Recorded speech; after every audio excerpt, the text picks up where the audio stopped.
श्री शिवाय नमस्तुभयम। दोस्तों, आप सभी लोग जानते हैं कि 1 अगस्त 2024 के दिन यहां पर सावन महीने का पहला गुरुवार प्रदोष व्रत पड़ रही है। दोस्तों, यह जो गुरुवार है श्रावण महीने में पड़ने वाला सबसे बड़ा गुरुवार है यह, और सावन का पहला प्रदोष व्रत भी है जिसका बहुत ही बड़ा और विशेष महत्व होता है। और ऐसा दिन पूरे साल में सिर्फ एक ही बार आता है। और दोस्तों, आप सभी लोग जानते हो कि प्रदोष व्रत का अगर सबसे बड़ा कोई उपाय है तो वह 7 चावल के दाने वाला उपाय है।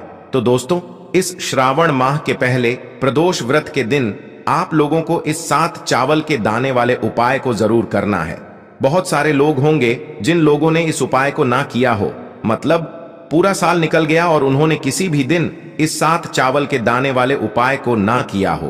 पर दोस्तों, आपके पास एक आखिरी मौका बचा हुआ है जो कि 1 अगस्त 2024 सावन महीने का पहला प्रदोष व्रत के दिन। तो इस दिन आप लोगों को इस वाले उपाय को जरूर कर लेना है, भले ही आपने पूरे साल भर अभी तक इस उपाय को ना किया हो। पर अगर आपने इस श्रावण महीने के प्रदोष व्रत के दिन अगर इस वाले उपाय को कर लिया तो आपको इस उपाय को करने का वह फल मिलेगा जिसकी आपने कभी कल्पना भी नहीं करी होगी। इसीलिए आप लोग इस वाले उपाय को एक बार जरूर कर लेना ताकि आप लोगों के हाथ से यह मौका ना जा सके और आपको इस उपाय को करने का फल मिल सके। दोस्तों, यह उपाय पंडित जी ने अपनी अभी की ही शिव महापुराण की कथा में बताया है, जिस उपाय को आज हम आपको बहुत अच्छे से समझाने वाले हैं। इस वीडियो को देखने के बाद इस उपाय को समझने के लिए आपको कोई और वीडियो को देखने की जरूरत नहीं पड़ेगी। तो चलिए दोस्तों, उपाय को शुरू करते हैं। देखिए, यह श्रावण महीने के प्रदोष व्रत के दिन यह इतना खास होता है, इतना महत्वपूर्ण होता है। देखा है, कभी कभी बड़े बड़े पूजा पाठ अनुष्ठान से जो मनोकामना पूर्ण नहीं होते, वह श्रावण महीने के दिन एक छोटे से उपाय करने से ही आपकी मनोकामना पूर्ण हो जाती है। और बहुत सारे लोगों ने इस उपाय को किया भी है और उनको इस उपाय को करने का फल भी जरूर मिला है। अगर आप लोग भी इस उपाय को करना चाहते हैं तो आप इस उपाय को पहले अच्छे से समझ लेना, सुन लेना, उसके बाद करना। आपको इस उपाय का फल जरूर मिलेगा। और इस उपाय को कर लेने से आपके घर में चाहे किसी भी प्रकार की दुख और समस्या क्यों ना चल रही हो, आपको उसका कारण भी नहीं पता है कि भाई यह समस्या किस कारण से चल रही है। उसका कुछ भी कारण हो सकता है, जैसे भी दोष हो सकता है या किसी भी तरह का मंगल दोष भी हो सकता है। तो इस दिन आप लोगों को 7 चावल के दाने वाले उपाय कर लेना है। यह एक ऐसा उपाय है जिस उपाय को अगर किसी विशेष दिन पर किया जाए तो भाई उस विशेष दिन का जो है वह तो हमें मिलता ही मिलता है। पर हमने उस दिन पर इस उपाय को किया है तो हमें उससे भी बड़ा फल मिलता है, और फल बहुत जल्दी मिलता है, क्योंकि आप इस उपाय को बहुत ही बड़े और विशेष दिन पर कर रहे हो। तो चलिए अब उपाय के बारे में बात करते हैं, लेकिन उससे पहले आप लोगों को यह जानना आवश्यक है कि आखिर यह उपाय किस समय करना है, किसको करना है और कैसे करना है। तो चलिए हम आगे आपको वीडियो में एक एक करके बता देते हैं। लेकिन उससे पहले अगर आप लोग हमारे चैनल पर नए हैं तो हमारे चैनल को सब्सक्राइब कर लेना और इस वीडियो को लाइक करके कमेंट बॉक्स में श्री शिवाय नमस्तुभ्यम, ओम नमः शिवाय जरूर टाइप कर देना। तो दोस्तों, इस 7 चावल के दाने वाले उपाय को हमें इस प्रदोष व्रत के दिन कैसे करना है, किसको करना है, किस समय करना है और कहां पर करना है, ये सारे सवालों के जवाब आपको इस वीडियो में मिल जाएंगे। और जो यह वीडियो देखेगा भाई, उसको 7 चावल के दान वाला उपाय जरूर करना चाहिए, क्योंकि इस दिन 7 चावल के दाने का भी बहुत ही बड़ा और विशेष महत्व होता है। और जब बात आ जाए 7 चावल के दाने की तो यह सोने पर सुहागा वाली बात हो जाती है और यह एक बहुत ही बड़ा उपाय हो जाता है इस श्रावण प्रदोष व्रत का। तो अब दोस्तों, इस 7 चावल के दाने वाले उपाय को आखिर करना किसको है, सबसे पहले हम लोग वह बात जान लेते हैं। तो देखो, घर की जो बड़ी माताएं बहनें होती हैं, उन माताओं बहनों में से कोई भी एक बड़ी माता बहन इस वाले उपाय को कर सकती है। और दोस्तों, अगर आप चाहे तो अपने घर में से सभी सदस्यों को भी इस उपाय को करवा सकते हैं। अगर किसी व्यक्ति की खुद की कोई मनोकामना है, खुद की कोई दुख और परेशानी है जो कि वह अपने लिए ही करना चाहता है, इस वाले उपाय को तो वह खुद अपने लिए भी कर सकता है। बाकी अगर कोई घर में से ऐसा है जो कि अपने पूरे घर परिवार की सुख और शांति के लिए यह वाला उपाय करना चाहता है तो भाई वह भी कर सकता है। उसमें भी कोई दिक्कत वाली बात नहीं है। कहने का मतलब यह है कि इस उपाय को हर एक सदस्य भी कर सकता है और पूरे घर परिवार के सदस्य के लिए घर की बड़ी माताओं बहनों में से कोई एक माता बहन भी कर सकती है। माताएं बहनें अगर घर में उपस्थित ना हो या वह यह वाला उपाय ना कर पा रही हो तो फिर घर का कोई बड़ा सदस्य भी इस 7 चावल के दाने वाले उपाय को कर सकता है, चाहे फिर वह पुरुष ही क्यों ना हो। उसमें कोई भी दिक्कत वाली बात नहीं है। 7 चावल के दाने वाले उपाय को, आखिर इस उपाय को हमें किस समय करना है, सुबह के समय करना है कि शाम के समय करना है? तो देखो, इस वाले उपाय को आप लोग सुबह के समय भी कर सकते हो और शाम के समय प्रदोष काल में भी कर सकते हो।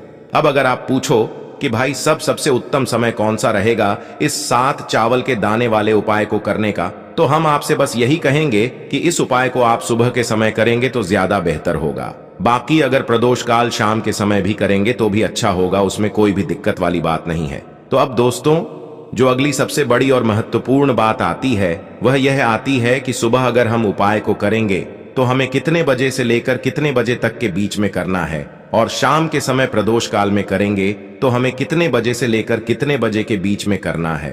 तो देखो, सुबह जितनी जल्दी हो सके आप उपाय को करने की कोशिश करना। बाकी अगर किसी कारणवश लेट भी हो जाओ, थोड़ी देर भी हो जाए, तो 10 या 12 बजे तक भी आप उपाय कर लेना, पर 12 बजे से ज्यादा देर ही ना हो, ठीक है? इस बात का ध्यान रखना। उसके बाद में दोस्तों, अगर शाम के समय प्रदोष काल की बात करें, प्रदोष काल का जो समय होता है वह शाम के 6 बजे से शुरू हो जाता है।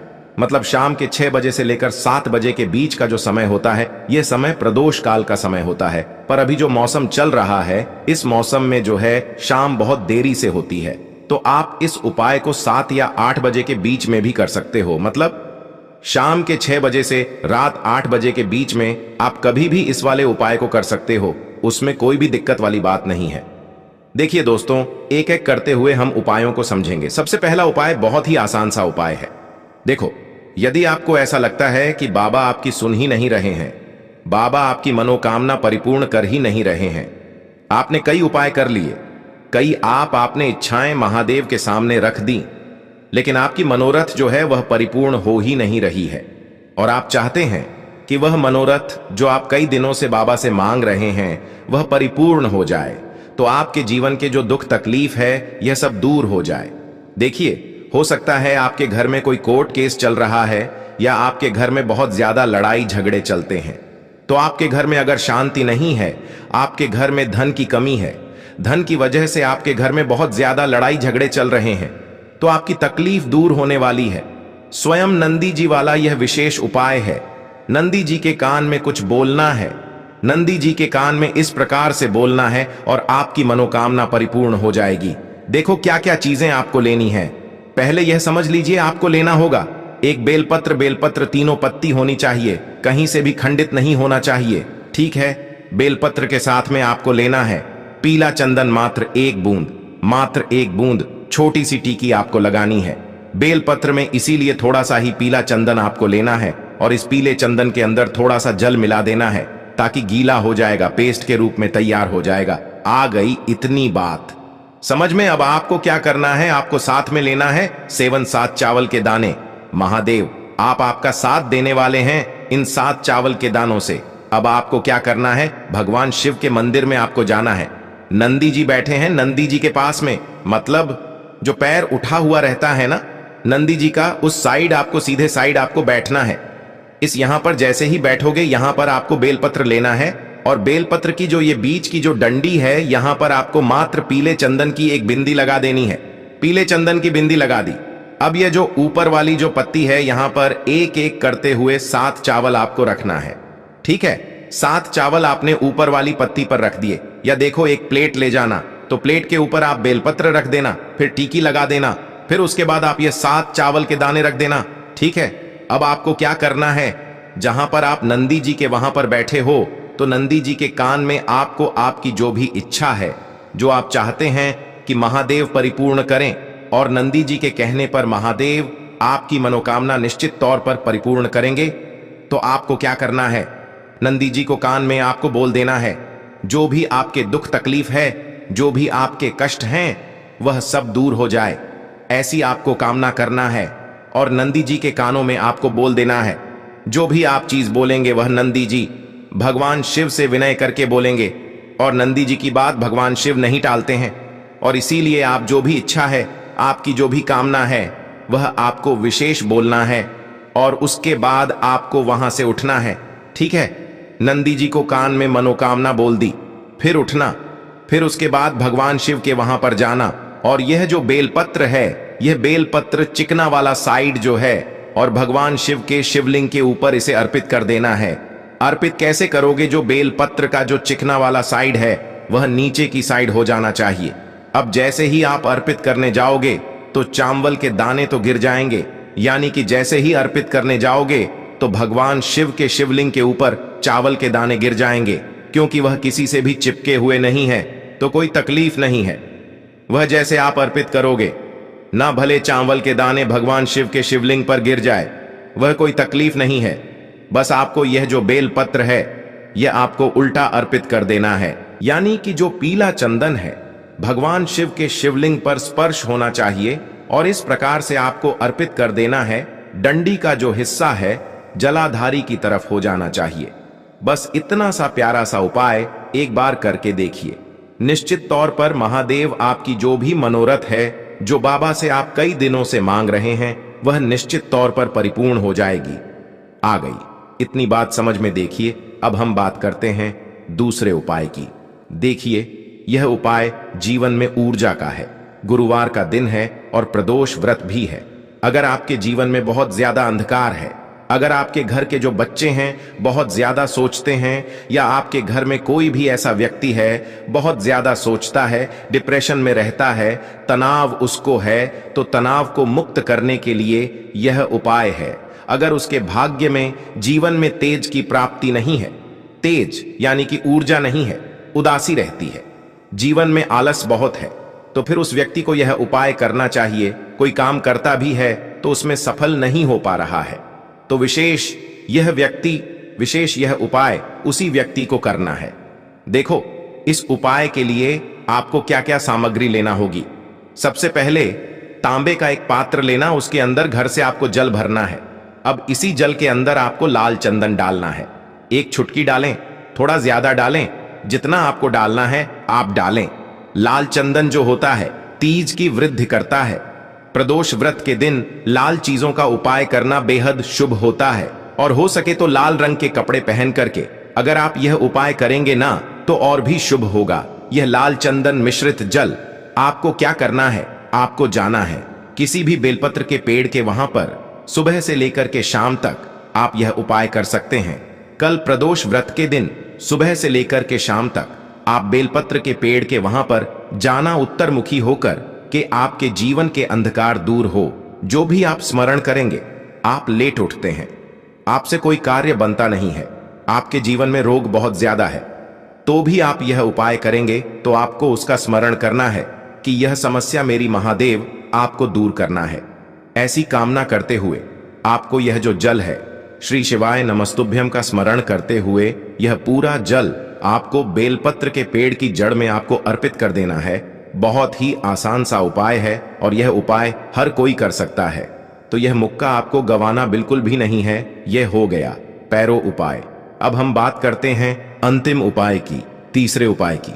देखो यह उपाय बहुत ज्यादा खास है।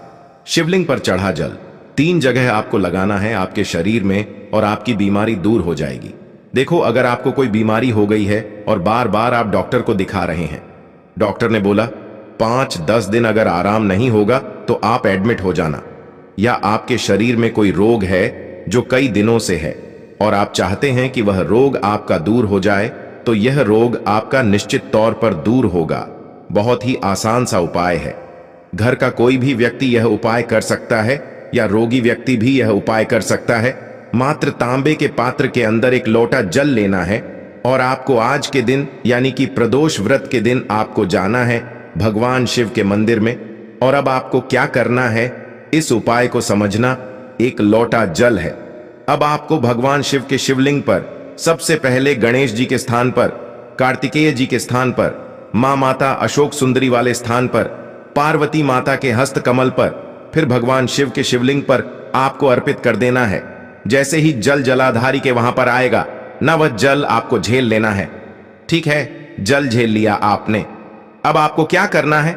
महादेव से प्रार्थना करना है कि यह बीमारी को दूर करने के लिए मैं मेरे घर पर लेकर के जा रहा हूं इस व्यक्ति को। यह व्यक्ति जो है यह बीमार है, इसकी जो परेशानी है यह आपको दूर करनी है। ऐसी कामना करते हुए आपको घर पर लेकर के आ जाना है। जो भी व्यक्ति बीमार है वह खुद स्वयं उस जल को छुए और उसे 3 जगह लगाना है। एक सबसे पहला नाभि पर लगाना है, शिवलिंग पर जड़ जल। फिर दूसरा जो है मस्तक, सिर पर, जहां पर हम तिलक करते हैं ना, बीचों बीच में यहां पर आपको जल लगाना है। और तीसरा जो है सिर पर आपको जल लगाना है। देखो यहां पर एक चीज समझना, जब नाभि पर आप मणिपुर चक्र में आप जल लगाएंगे, थोड़ा सा जल वहां पर लगाना। फिर उसके बाद जब दूसरा आज्ञा चक्र में आप जब जल लगाओगे ना, तो 3 त्रिपुर्ण दूर होना शुरू हो जाएगी। यह उपाय आप प्रदोष व्रत के दिन कर रहे हो ना, ज्यादा जल लेकर के आना, ताकि आप सोमवार, मंगलवार, बुधवार, गुरुवार, शुक्रवार तक आप यह जल का प्रयोग कर सको। ठीक है, लगातार 5 दिन आपको लगाना है। आपके शरीर में निश्चित तौर पर आराम आपको मिलेगा। तो दोस्तों, यह थे पूज्य गुरु जी द्वारा बताए गए कुछ बहुत ही खास उपाय। अगर आपको जानकारी अच्छी लगी हो तो वीडियो लाइक करिएगा। मिलते हैं फिर एक नए वीडियो के साथ। श्री शिवाय नमस्तुभयम।